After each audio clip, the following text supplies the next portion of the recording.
على بركه الله. هنايا غادي ندوزو المقادير. عندي هنايا شويه ديال الخميره ديال الخبز كيف ما كتلاحظوا، واحد معلقه ديال القهوه ديال الملحه، عندي جوج بيضات وبياض ديال البيض، حيت انا غادي نحتاج من بعد ندير واحد الصفر وبيضه باش ندهنوا بها الوجه ديال الكعكه ديالنا. عندي هنايا واحد الكاس معمر ديال بالماء زهر، زوج ساشيات نتاع الخميره ديال الحلوى، واحد المعلقه ديال النافع، وواحد المعلقه ديال حبه الحلاوه. عندي هنايا 200 غرام ديال السكر، عندي هنايا واحد 150 غرام ديال الجنجلان اللي طحنته شي شويه، وعندي هاد الزلافه خلط ما بين الزبده والزيت، تقدروا ديروا غير الزيت. هادو هما المقادير ديالنا. وعندي هنايا كيلو ديال الفرينه، ومن بعد غادي بطبيعه الحال غادي نعجنوها بالماء.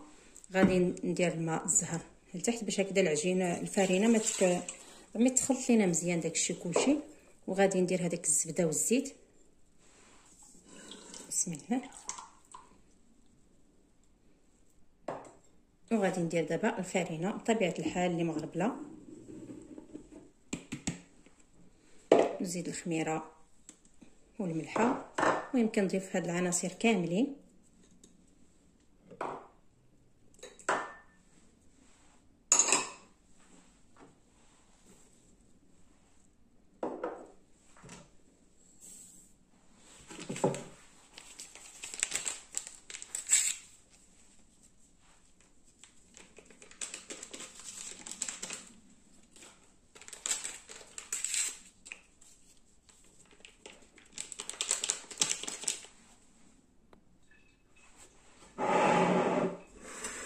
هنا انا عمرت هذا الكاس بالماء، غادي نزيد غير النص ديالو، ولا ما غاديش نزيد كاع النص، واحد الثلث بحال هكا. وغادي ندير المهم الخليط ديالنا يتعجن لينا مزيان، ونتلاقاو من بعد باش نشوفوا واش خصنا الماء ولا لا. وهنايا كيف ما كتلاحظوا انا ما ضفت ليها لا ماء، زعما ما زدت ليها والو. المهم هذاك المقادير وهما هادوك، هذاك الكاس ديال الماء ما كملتوش. القوام ديال العجينه ديالنا فيه شي بحال هكا.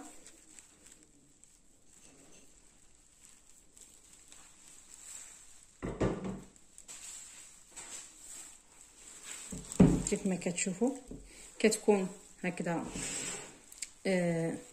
جاريه، ولكن في نفس الوقت واخا ما كتلصقش في اليدين كيف ما كتشوفوا. دابا غادي نلمعها وغادي نخليها ترتاح واحد 5 ديال الدقائق، ونتلاقاو ان شاء الله باش نشكلوها.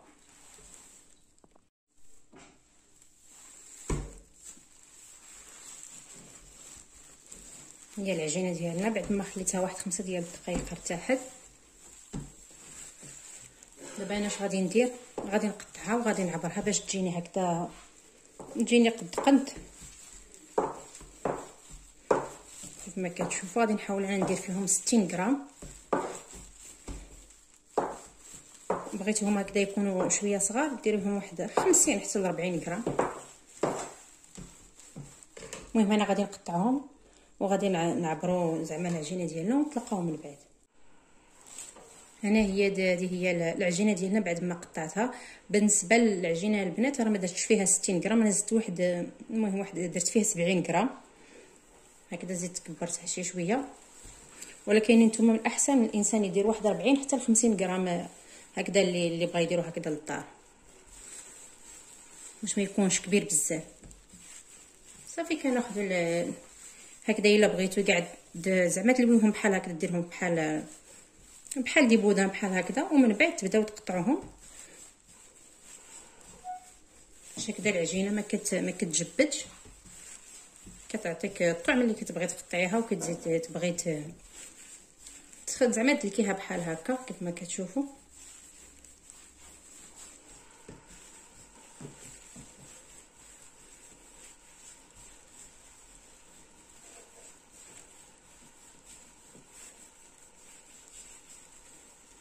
وانا عاد غادي نديرهم في الفران ديال المغرب. اول مره صراحه كنديرهم في ديال الضو، ولكن نيت تهرس ليا البال، بغيت ديال الفران بغيت نحيدو هكذا باش نغسلوه، وما عرفتش درت ليه وتحيد ليا. المهم تهرس البال. نتوما كتلاحظوا راه كبرتها انا تبارك الله. دابا اش غادي ندير، غادي ندير بحال هكا. انا كنضغط عليه هكذا شويه من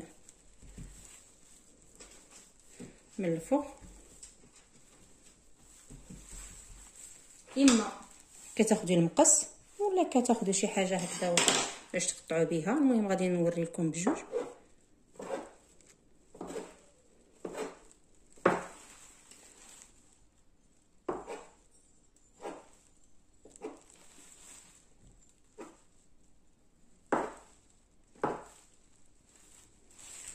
باش ما نقطعش هذه.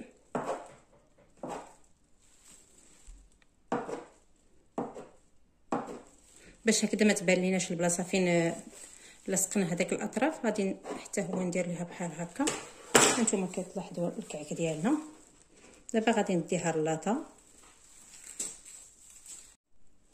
وهنايا كما كتلاحظوا اللي بغى يدير بالمقص ولا بالموس.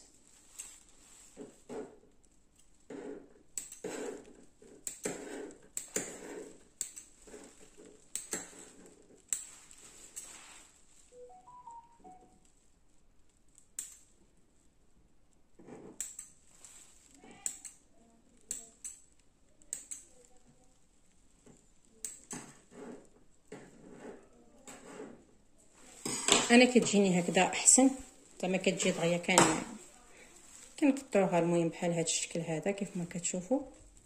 دابا غادي ندير حتى هي اللاطه ديالها. بالنسبه للبنات اللي كيخافوا زعما هكذا باش يديروها فوق شي كارطون ولا واحد لاكورن بحال هذه، يحطوا فيها ومن بعد يدوها اللاطه. المهم انا غادي نستمر حتى نكمل كاع الكميه اللي عندي. ها هو الكعك ديالنا بعد ما كملتو الكعك بعد ما كملتو. هنايا البنات درت واحد الحبه ديال البيض مع داك الصفر اللي كان عندي، ودرت فيها شويه الخل باش هكذا يحيد لينا الصفوريه ديال البيض.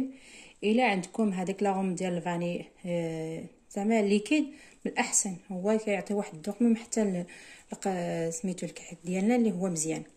المهم غادي نخلطهم مزيان.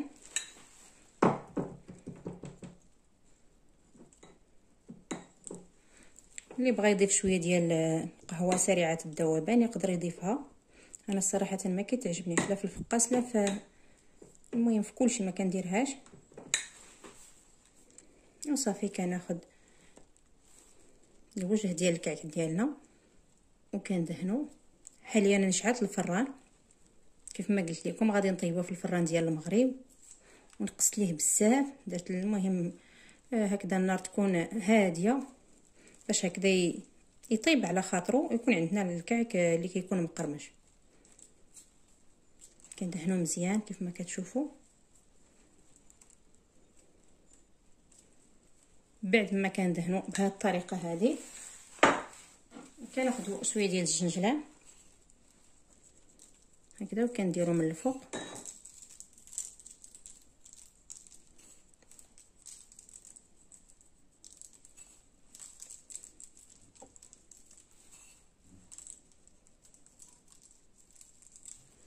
المهم انا غادي نستمر حتى ندهن كاع الكعك اللي عندي، وغادي نديرو عليه الجنجلان وغادي ندخلو يطيب، ونتلاقاو ان شاء الله ملي غادي نخرجوه من الفران.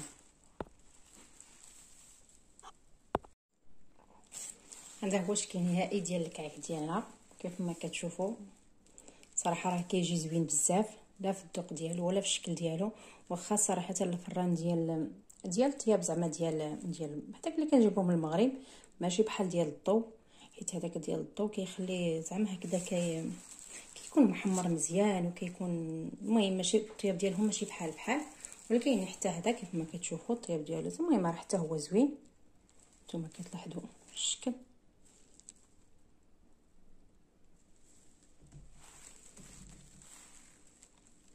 كيف ما شفتوا هذه الفران راه طيب شويه هاد الجهه على هاد الجهه. الفران ديال الضو كيجي الطياب ديالو واحد، زعما ماشي كيكونش الفرق، زعما تلقاي بحال هكا كيف ما كتشوفوا. وكنتمنى ان شاء الله تجربوا هاد الوصفه. راه باقي شويه سخون، غادي نقطع لكم باش تشوفوا كيفاش كيجي من الداخل. هانتوما كتلاحظوا صراحه كيجي زوين بزاف. وخلوه هكذا يكون محمر. كنتمنى ان شاء الله هذه الوصفه تنال الاعجاب ديالكم. ما تنساوش تبارطاجيوها مع الاحباب والعائله باش تشجعونا، وبارطاجيو لا فيديو. والسلام عليكم حتى الفيديو القادم ان شاء الله.